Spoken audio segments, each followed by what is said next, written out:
Hello students, welcome to my English class.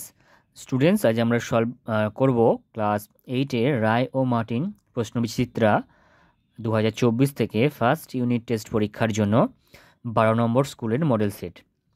এর আগে তোমাদের আমি 11টি মডেল সেটের ভিডিও অলরেডি দিয়ে দিয়েছি। তোমরা এখনও পর্যন্ত যারা ভিডিওগুলো দেখোনি তারা ভিডিওগুলি দেখে নেবে।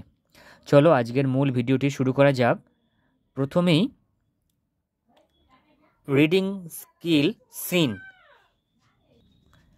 থেকে দেওয়া প্রশ্নগুলো দেখব। তো তার আগে দেখো একের দাগের তোমাদের যে সিন অংশটি দিয়েছে এটি একটি কবিতা, যেটি তোমাদের lesson 3 an April day Henry Wadsworth Longfellow লেখা যে কবিতাটি আছে সেখান থেকে দুখানা স্ট্যাঞ্জা তুলে দিয়েছে।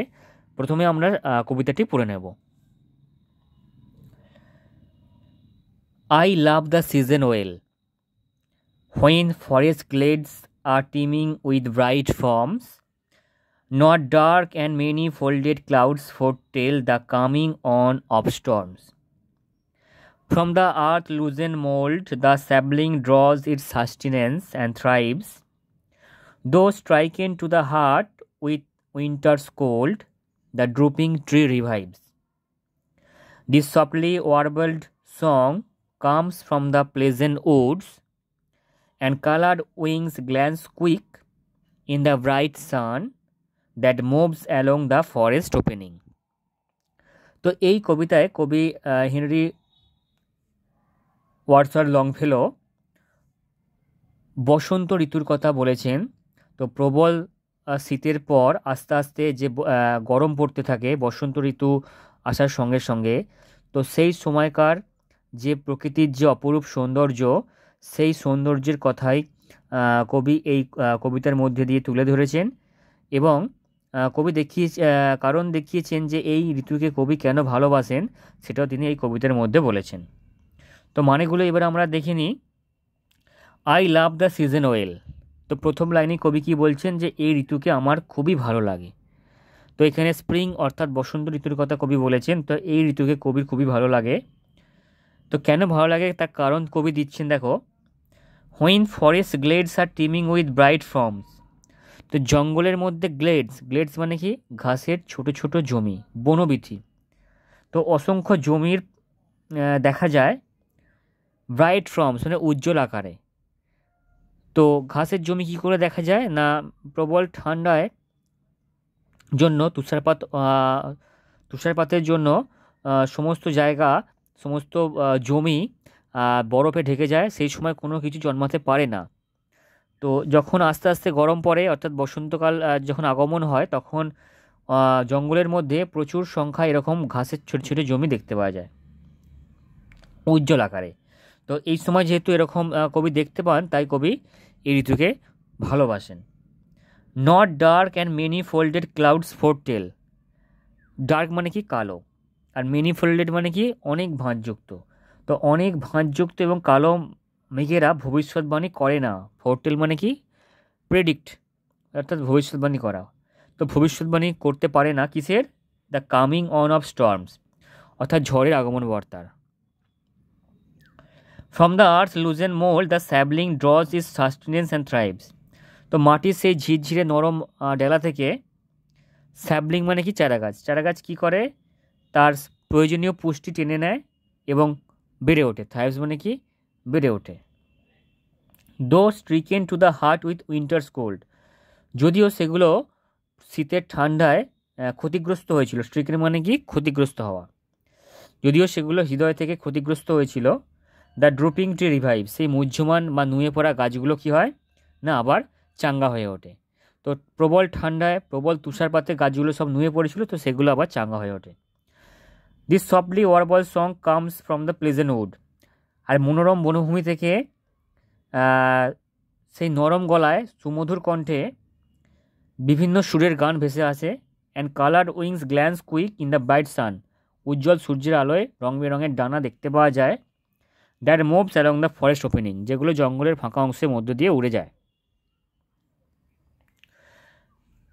তো এই ছিল তোমাদের টেক্সটটি অর্থাৎ কবিতাটি। চলো এবারে আমরা প্রশ্নগুলো দেখে নিই। প্রথমে দেখো, টিক দ্য কারেক্ট আনসার। তো এখানে সঠিক উত্তরে তোমাদের টিক চিহ্ন দিতে হবে। প্রথম প্রশ্ন, দ্য পোয়েট স্পিক্স অফ, তো কবি এখানে বলেছেন কিসের কথা বলেছেন? Spring, rain, winter. তো সঠিক উত্তর হবে স্প্রিং। দ্য বার্ডস অর্থাৎ পাখিরা glance quick in the bright sun, sit on the branches of the tree, pick at the grains from the ground. তো পাখিরা কী করে না, glance quick in the bright sun, সূর্যের আলোর মধ্যে তাদের একটিবারের জন্য দেখা যায় বা এক মুহূর্তের জন্য দেখা যায়। আর 3 নম্বর দেখো, the bird song comes from, পাখিদের গান ভেসে আসে, কোত্থেকে আসে? The drooping trees, the forest opening, the pleasant wood. তো উত্তরে যাবে দ্য প্লেজেন্ট উডস। এরপরে বিয়ের দাগে দেখো, আনসার দ্য ফলোইং কোয়েশ্চেন, নিচের প্রশ্নগুলি উত্তর দাও। তো 3টি প্রশ্ন দিয়েছে। What does winters cold do to the tree, আচ্ছা শীতের ঠান্ডা গাছগুলোর সাথে কী করে? আর হাউ ডাজ দ্য স্যাবলিং থ্রাইভ, কীভাবে চারা গাছগুলি বেড়ে ওঠে? Write the name of the poet of the poem, তো এই কবিতার যে পোয়েট আছেন, কবি আছেন, তার নাম লিখতে বলেছে। তো এই 3টের প্রশ্নের উত্তর আমরা খাতা থেকে দেখে নেব। তো দেখো প্রথম যেটি আছে সেটি উত্তর হবে winter's cold makes the tree droop, অর্থাৎ ঠান্ডা কি করে না গাছগুলোকে নুইয়ে দেয়। 2 নম্বর দেখো যে প্রশ্নটি আছে তার উত্তর হবে the sapling thrives by drawing its sustenance from the loosened mould of earth, তো চারা গাছ বেড়ে ওঠে তার প্রয়োজনীয় পুষ্টি টেনে নিয়ে। আর 3 নম্বর দেখো কবির নাম চেয়েছেন, তাহলে উত্তর লিখবে the poet of the above poem is Henry Wadsworth লংফেলো।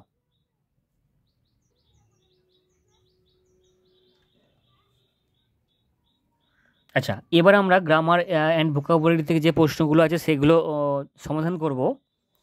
তো প্রথমে দেখো 2 দাগের আছে write the antonym of the underline words by using appropriate prefix, তো যে ওয়ার্ডগুলো আন্ডারলাইন করা আছে সেই ওয়ার্ডগুলোর সঙ্গে প্রিফিক্স যোগ করে বিপরীত শব্দ তৈরি করতে হবে। তো বিলিভস আছে, তো এটার সঙ্গে আমরা ডিস যোগ করবো, ডিসবিলিভস। বিলিভস হচ্ছে বিশ্বাস করা, আর ডিসবিলিভ মানে অবিশ্বাস করা।